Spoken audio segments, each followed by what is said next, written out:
আজ ছাদ থেকে ভিডিওটা শুরু করলাম। তোমরা যারা প্রথমে ভিডিওটা দেখছো প্লিজ একটা লাইক করে দিও। ছাদের মধ্যে ফিস্ট করেছিলাম সেটাই তোমাদের সাথে শেয়ার করবো। ফুলটা দেখো কতটা সুন্দর কালারটা।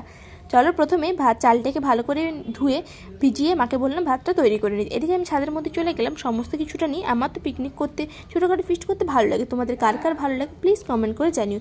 প্রথমে চিকেনটাকে ম্যারিনেট করে নেবো। তার জন্য এখানে পেঁয়াজ, রসুন, ধনেপাতা, কাঁচা লঙ্কা, আদার পেস্ট তৈরি করে এদিকে নুন, হলুদ গুঁড়ো, লঙ্কার গুঁড়ো এবং দিয়ে দিচ্ছি জিরের গুঁড়ো, ধনে গুঁড়ো আর দিয়ে দিলাম বিরিয়ানি মশলা। ভালো করে কিন্তু মিশিয়ে নেব। তোমরা কিন্তু নতুন কেউ ভিডিও দেখতে থাকলে প্লিজ চ্যানেলটাকে সাবস্ক্রাইব করে দিও আরও নতুন নতুন ভিডিও দেখার জন্য। এখানে দিয়ে দিলাম পরিমাণ মতো একটু টক দই। আর যারা পুরনো বন্ধুরা ভিডিও দেখছো প্লিজ একটা লাইক দিয়ে দিও তোমরা। এভাবে ম্যারিনেট করে এবার রেখে আমি এদিকে দিয়ে দিলাম মাশরুম পকোড়াগুলো। বেসনের মধ্যে শুধু চালের গুঁড়ো, নুন, একটু হলুদ, খাবার সোডা, কালো জিরে আর কিছু দিয়ে। এদিকে 2 কাপ কফি ঢেলে নিচ্ছি। আমি আর আমার দিদির ছেলেই তখন ছিলাম। ও ভেজে নিচ্ছে ফুলকপির পকোড়া। সমস্ত পকোড়া ভাজাও কমপ্লিট, খাওয়াও কমপ্লিট। এবার দিয়ে দেবো কড়াইয়ের মধ্যে একটু তেল।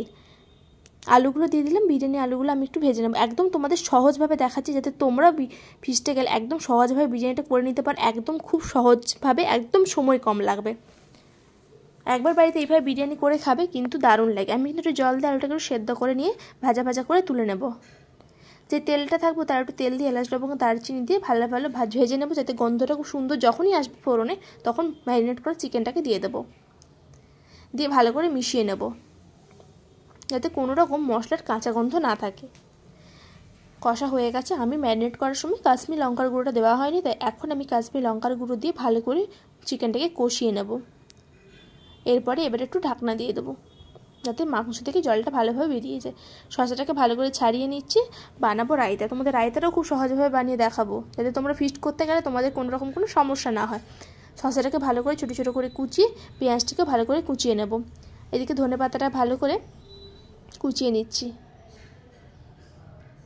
এদিকে দেখে নিই চলো মাংসটা কতটা সেদ্ধ হয়েছে। প্রায় সেদ্ধ হয়ে এসছে। এবারে আলুগুলোকে দিয়ে ঢাকনা দিয়ে দেবো। ঢাকনা দিয়ে দিলাম 10 থেকে 15 মিনিটের জন্য। দেখলাম জল বেরিয়ে গেছে। এই জলটাতেই বাকি আলু এবং মাংসটা সেদ্ধ হবে। ততক্ষণ তোমাদের সাথে আর একটা জবা গাছ শেয়ার করছি। এই গাছটা কতটা ছোট কিন্তু কতটা কুড়ি ফুটেছে দেখো। এই ফুলগুলো ফুটলে তোমাদের সাথে একদিন শেয়ার করবো অবশ্যই। এদিকে দেখে নেব মাংসটা আর কতটা আমার বাকি আছে। আমার মাংস সেদ্ধ হয়ে গেছে। এবারে গ্যাসের ফ্লেমটাকে আমি অফ করে বন্ধ করে দেবো। মা ওইদিকে ভাতটা তৈরি করে ছাদের মধ্যে চলে এসেছি। এবার দুজনে মিলে আমরা লেয়ারটা করে নেব। প্রথমে আমি ঘি দিয়ে দিলাম মশলা যাতে কোনো রকম ভাত না নিচে লেগে যাওয়ার ভয় থাকে। এভাবে মিশিয়ে নেব। তারপরে দিয়ে দিলাম এখানে ভাত। কতটা ঝুরঝুরে হয়েছে দেখো রাইসটা।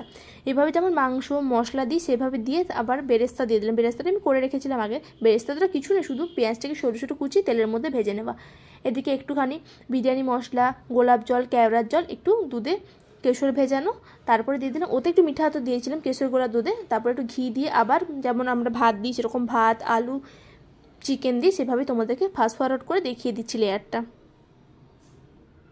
কেমন লাগছে ভিডিওটা তোমরা কিন্তু অবশ্যই কমেন্ট করে জানো। তোমাদের একটা কমেন্ট কিন্তু আমাকে অনেক উৎসাহিত করবে। এভাবে সমস্ত কিছুটা দিয়ে ঢাকনা দিয়ে আমি দমে বসিয়ে দেবো। অবশ্যই দমে যখন বসাবে এটা তাওয়ার মধ্যে বসাবে, এমনি ডিরেক্ট কখনো গ্যাসের মধ্যে বসাবে না। এদিকে চলো সহজভাবে তোমাদের রায়তাটাও বানিয়ে দেখায়। সমস্ত কিছুতে আমার আগে কাটা কমপ্লিট ছিল। তাতে দিয়ে দিলাম নুন। একটু বিট নুন দিলেও হতো, কারণ আমি তখন বিট নুন ছিল না, তাই নুন, গোলমরিচ গুঁড়ো, এতে দিয়ে দিলাম ভাজা জিরে গুঁড়ো আর টক দই। তোমরা কিন্তু চাট মশলাও দিতে পারো, কিন্তু আমি একদম সামান্য উপকরণ দিয়ে দেখাচ্ছি যাতে তোমরা কোথাও যেয়ে ফিস্টটা করতে পারো খুব সহজভাবে। এবার টক দইতে ভালো করে মাখিয়ে নেবে। এদিকে আমার 10 থেকে 15 মিনিট বিরিয়ানিটা দেবো, দম দেওয়া কমপ্লিট। কতটা ঝুরঝুরে হয়েছে শুধু বিরিয়ানিটা দেখো। একটা কিন্তু ভাতের সাথে কিন্তু লেগে নেই, তোমরা দেখলেই বুঝতে পারবে। সম্পূর্ণটা কিন্তু একদম ঝুরো ঝুরো হয়েছে। এভাবে সমস্ত কিছুটা দেখো নামিয়ে নিচ্ছে। এভাবে তোমাদের দেখিয়ে দিচ্ছে আরও ক্লোজভাবে যে বিরিয়ানিটা কতটা ঝুরঝুরে এবং পারফেক্ট হয়েছে দেখো। ছাদের মধ্যেই খাওয়া দাওয়া করেছিলাম। আমার তো এইভাবে ছোটোখাটো পিকনিক করতে দারুণ লাগে। তোমাদের কেমন লাগে কমেন্ট করে জানিও। আলুটাও ভালোভাবে সেদ্ধ হয়ে গেছে। এবার চলো মাংস আলু দিয়ে খাওয়া যায়। জাস্ট দারুণ খেতে হয়েছিল। সবাইকে ধন্যবাদ ভিডিওটা দেখার জন্য।